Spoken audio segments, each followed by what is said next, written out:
just a little more.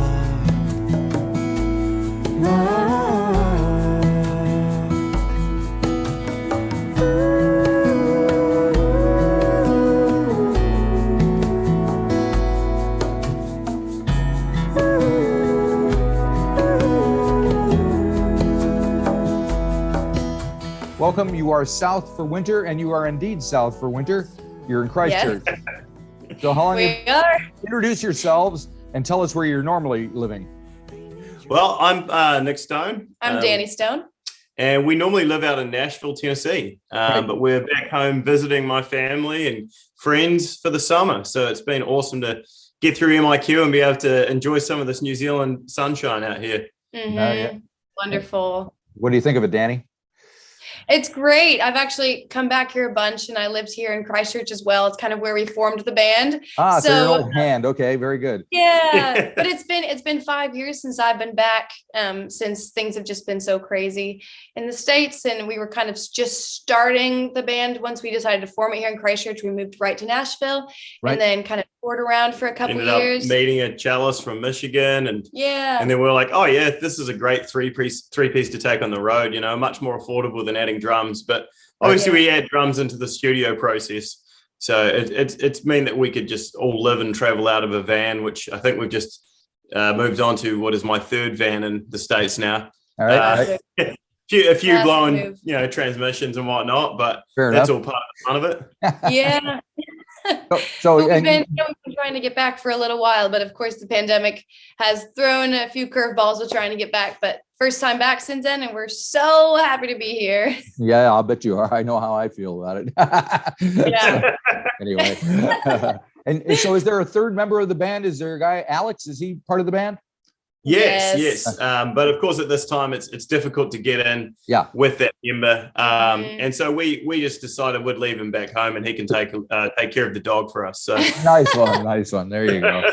Yeah, we're hoping to bring him next time. We're hoping Yeah. if we can come back next summer, we can bring him with us and do some more shows. Right. So speaking of shows, what do you got coming up here in New Zealand then? we've planned a few shows here and there. And unfortunately, there have been a few that have been cancelled, but they're not. We hadn't promoted those ones anyway. So it was just of the ones we've got at the moment, there'll be one up with the Ministry of Folk in Auckland. Right. Yep. On the 17th, and then jumping on board with Albie and the Wolves and searching for Alaska. Oh, cool. Looking for Alaska. I just saw Albie the other day. Did you? Oh, awesome. He's great. We've known him for a few we met years. him a few years back at the Folk Alliance out in Montreal. So it's kind of cool how that connects so many musicians back together. Yep. And even there was another thing called like Tag Your Folks, which my cousin Isla Norman had been doing, and so that was how we first sort of ran into Looking for Alaska. They were doing a cover of one of our songs. We were doing a cover of another person's song as part of the May Music Month here in New Zealand. Jeff Ong. Yeah, we Jeff did a Ong. cover of his song. So cool to get involved with the New Zealand music community. There's really an awesome group of rising indie musicians here. They're all very supportive of each other, which is just awesome. We've got a couple shows down here. So it's that fun classic thing. When I first moved to Nashville, someone was like, oh, you should meet this girl, Taylor Duke. She's dating a guy from New Zealand. And I'm like, oh, we're probably related. That kind of thing. And it turns out, he and I went to school together. So we weren't related, but we close enough. Close enough, yeah. So that's great. We're playing Beads a couple boys. St. Bede's down here in Christchurch. So we're playing a couple shows with the two of them, one in Akaroa and one in Christchurch. So that's Jin towards the end of February. and Ben Campbell from Zed's opened up a couple spots in Akaroa. So we're going to be playing at one of his music venues down there. Right. Cool. So what's it like with just the two of you instead of 3 or 4 or 5? Yeah. Weird. Yeah. It was kind of funny actually. Yeah, we've been jamming it through some tracks and we're like, yeah, this is definitely a different day. Like I'm used to bouncing off Alex a lot. And we I don't think we've played a show without him in 3.5, 4 years or something like that. So it's certainly. I mean, we started out the band as a duo and then, moved to the States and became a trio. And pretty much since we moved to the States, we've just been inseparable with him. The flair that he would add to the music was just like, incredible because he is a very talented classical cellist, but he also can pretty much play any instrument you need. So very versatile player in a band to have. Yeah. So I guess it puts a little bit more pressure on me to not make mistakes on the guitar, but I've always found that that for most people, when you hear music, the voice is the focal point, especially with folk music. It's very lyric heavy based. And I've always loved what Dani writes as the sort of head lyricist in our band. And I like to kind of work on more the finger style guitaring anyway. So it will be fun to play some shows here, but it will also feel a little incomplete as well to our ear, but hopefully not to the audience. Gotcha. So you have an album out called Luxumbra, which came out, I think, back in October of 2020. Is that where you're taking most of the songs from for the shows, or have you written a bunch of new ones since then? There will be a few new songs as well. Yeah, we're writing for our next album now. So we're going to get ready to start recording that in the next few months. And so we've really started playing those out live and having fun with those. So it'll be great to try those out here as well. But definitely all the songs from Luxumbra will be featured. And when you're going to go back to Nashville to record the next album? We're hoping to do a bit of a split, maybe work with in some studios here as well. But that's all depending on being able to get back and forth. So we'd love to record some songs and music videos here. It just totally depends on if we can get back and can afford to do that. So at this stage, we're very fortunate with the team that we've built around us in Nashville. With Matt Lay, he was a producer on our last album, and he got a Grammy with working with Willie Nelson, and so he used to run the tracking room in Nashville, and he's worked at a lot of different studios. So his knowledge in recording is phenomenal. And the drummer that we've been working with, Chris Carney out there, he's an old lad. Like, he's been doing it for a long time. Even recorded with Kerry Livgren of Kansas and a few other sort of names in the industry out there. Guy. So it was kind of fun. We were unaware of kind of his credentials. He's just a friend that we love hanging out with. And then you get him in studio and you're like, what is he doing? Like, this is insane. It was very Neil Peart-esque at times with just his setup was so vast. So we realized really folk music, is it? It's like well, it's like a different direction. Yeah. And I kind of liked it. It was very 70s throwback to an extent, where like you had a folk forward kind of sound, but a very almost classic rock rhythm section at times. And I love that personally, because it's like trying to cross genres is what it's all about these days. It's like doing whatever the song needs rather than being like, boxing yourself in one category.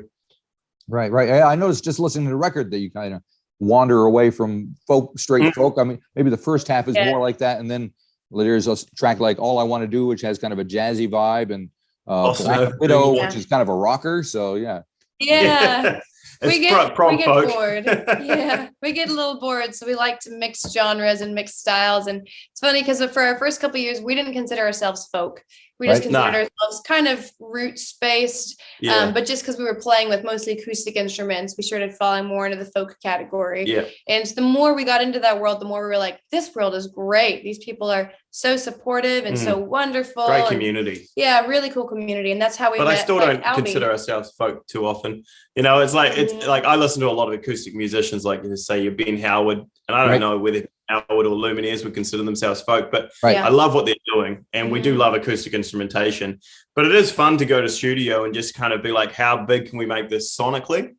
And when you have the right team to work with and bounce off, it's so many new ideas come to the table once you hit the recording studio. So we were really fortunate with that debut album, but I think that eclecticness also derived from the fact that those songs were written over the course of our relationship of meeting in South America and writing a song together in our first week of knowing each other, and that was Fallen Seeds on the album. It has almost a Latin American kind of flair to it. Okay. And then the next song we wrote together was that All I Want to Do track, which was, to me, in the vein of when Dave Grohl and Norah Jones came together and wrote a song, Virginia Moon. And so we weren't really sure what we were writing, but we enjoyed writing together, and that's kind of the fun of it. Pull the shades down on those eyes, misty in the morning light. Far it is, your skin against mine, but sweet is the time spent learning its lines. And so I think that the next album will have a bit more cohesiveness, because we're writing it over the course of a year or two versus 8 years. 6 or 8 years. Yeah. And I noticed there's been quite a few folky couple duo acts floating around New Zealand these days. There's one called Tall Folk, which are coming up here to our studio tomorrow. Okay, Oh, awesome. nice. And then there's Butter Wouldn't Melt. Do you know them? They were just No. here. Name. Chris Albee opened for them last weekend. So Really? awesome. Oh, how funny. Maybe that's where I thought the name sounded kind of Yeah, I familiar. think I had seen that on the poster. Nice. Yeah. Yeah, very cool. so it seems to be a thing. It is the thing. The nice thing is, like, when we're playing with Alex, it kind of breaks us out of the Right. couple Yeah. mold. So, although we are married, we didn't really want it to be a feature of like, this is that we didn't want to market as that. We wanted to still be very much, here's a band performing. Right. And so right. it is nice to have that third member so that you're not just seen as another Yeah. Civil Well, War. to be fair, Butter Wouldn't Melt had a third singer with him, but it was her mother. So I don't know if that's Oh, Oh, wow. really? Awesome. Oh, that's Now fun. that's a true family affair. That's amazing. Yeah. very much so. Very Yeah, she sounded cool. great. So I think she does her own folky thing Yeah. with other things up here in Oh. Auckland as well. So yeah, lots going on. Yeah. Yeah. And of course, that's not to take away from any duos, because No, we know no. so many amazing Amazing husband ones, wife incredible duos ones. that we're good friends with. It's in just Nashville. natural that people have made comments to like the Civil Wars and that kind of thing to us Right. as well. Yep. Like, I love their music. I think that's the gold standard of a male-female harmony or Right. bass. Do you know Tattletale Saints? Yeah. Yes. Cywin Stanley. I just saw him last week. How'd that show go? It was a bit of fun. He's doing another one tonight, so it went well. Oh, Really? He's just Oh, decided to do fantastic. another one. So yeah, it was nice. It Are was you going to that one outside-ish, too? kind of back and forth. Everybody's, I mean, the whole vibe. I just went to a show last night because there was supposed to be a big Others Way festival here in Auckland last night, and Right. with 50 plus acts, and they canceled it because Oh, of man. COVID. So Yeah. Julia God. Deans from Fur Patrol did a solo gig down at Whammy Bar along with Jasmine Mary, and both were supposed to be at this festival, and there was just nobody there. Nobody's coming Wow. out. It's very kind of weird vibe going on. I don't know if people are afraid to come out or what what's going on, but It's certainly been interesting Yeah. touring back in the States as well in the last, we had It's been the same. a 14-month hiatus from performing. Yep. And then I think we did it last summer, about 2 months of touring. And we were really fortunate with the shows we were able to put on, because it is extremely difficult to link a tour together right now. It I'm sure. is. Yeah. So Yeah. many venues are unsure if they're going to open, and then you do twice as much promotion for half the crowd because people are Yeah. afraid to go out. So, which we totally understand. So at Yeah. this point, we're like, whatever shows happen, and if they don't, then we try again next time. There you go. That's Like, not all you or can do. with our shows here. all with And great on the help. top of all that, everybody's all talking about Neil Young and Joni Mitchell splitting off from I Spotify and all know. that. So that's Yeah. everybody has an opinion about that. So Oh. Goodness. I think the person with the most opinions is Joe Rogan. yes, well, that's his job, isn't it? Right. Yeah, exactly. Long form conversationalist. Yeah. Yeah. I assume your stuff is on Spotify, and you're it's Yeah, not we're going to break the unfortunately bank not one way quite. or the other for you. Yeah, we're not I quite at the same know. level as those two artists you named there, but we can't quite have the amount of sway as they will by taking their music down. Yeah. Well, Yeah. it's interesting because people don't really understand how the whole system works, and they don't realize that the Spotify company pays for the making of Joe Rogan's podcast. Yeah. Isn't that crazy? Well, that's the thing. I read it was like they bought him for about $100 million. So I'm Right. like, they're not going to drop him. No, You no, know? of course not. Yeah. And then on the other side, like Neil actually couldn't pull his own music. He had to have Warner Brothers do it for him because the deals Exactly. with Warner Brothers. Oh, Yeah, well, I 'cause wondered he's- how that went. Yeah, it depends on how much ownership he'd have. So Yeah, but yeah, it is he- a really hard position. Yeah, he Yeah. was thanking Warner Brothers profusely that they kind of went along with him and pulled it. So, and now Yeah. Joni Mitchell's done the same thing. She's also with Warner's, I believe. So yeah, Okay. so it's becoming That's a thing. by that. Yeah, very much so. I mean, we Mhm. completely support it because I mean, it I is get it it. is hard to have those conversations where people are quoting things and you're like, this is why we have broadcasting standard authorities here in New Zealand, you know? Yep. Yeah, well, Spotify needs to be held accountable as well. Fully agree. everything in the States got all deregulated back in the 80s. Oh, so, it's a mess. It's all speculatory journalism or It citizen really journalism. is. yeah, You know. Yeah, it's so funny. Yeah, being in the States has been very interesting the past Yeah. couple years. I know. I mean, I'm on constant contact with people, friends and family that are there, and some of the stuff Yeah. that you hear about, you just shake your head. I you know. know. I feel like you've been. I felt like I was living through history in many Right. ways. Yep. Yeah. Well, that's Sure. yeah, you are. You go down to a protest, you're like, there's more people here than in my entire city. You know, like I'm not used to it. Yeah, first row view. We really got a first row view of history. Yeah, that's front row for sure. Yeah. And do you think all of this stuff is going to affect music in general or music making? Oh, or- Definitely. Raises a lot of Yeah. questions, that's for sure. And I think that's always good. It's sort of like the powder keg was just waiting to be lit in many ways. Yeah. But I mean, outside of music, it's probably good for the education system, the healthcare system, for these things to be addressed. Mhm. Black Lives Matter movement as well. And but for the music scene, it's a constantly shifting scene of like, are we doing more live streams, or are we able to get in front of an audience? Like, it was surreal to play to people again. Yeah. And It's really interesting because it has been really hard on the music scene, especially the indie music scene. So it makes you wonder how it's going to shift the needle, if it's kind of going to go back towards record labels because indie musicians can't afford to keep making records without touring, Right. or if it's going to go fully away from record labels because record labels can't Spotify afford. actually does have enough power, and they've been saying that musicians need to release music every month. You know, there's like that whole thing. It's interesting. Treat it like a job, guys. You know, it's Well, it'd be great if interesting. Spotify would pay the musicians like they paid Joe Rogan. Then you'd have something. I know. Exactly, That'd be exactly. nice. But I still find it fascinating because there is an amazing shift of like when radio broadcasting was one of the biggest ways to be able to get music out there versus now you have so many different platforms. Mhm. Right. So, and the analytics can really help us work out where to tour as well. So Right. there are a lot of benefits to it. I'm also seeing a huge rise in TikTok stars. Yeah, Wow. interesting. Which is eh? a whole new vibe, and they actually do pay musicians better than Spotify. Do they really? Oh, that's good to Mm. know. Apparently, Yeah. apparently some of like the bigger influencers on Right. TikTok are pulling some pretty good coin from their videos. Mm. So I'm really curious to see. It's creating a lot of different like artists that are rising to the top that might not have risen there with, without all the TikTok numbers. So I'm really curious to see how that changes There's things also too. the rise of the studio musician at a time like this as well. Yep. We're Well, like, I just talked to a guy in Nashville. What was his Oh, yeah. name? He's a studio guy. He plays with Tim McGraw. He's a guitar player. And Right. Scott or Adam Shofeld is his name.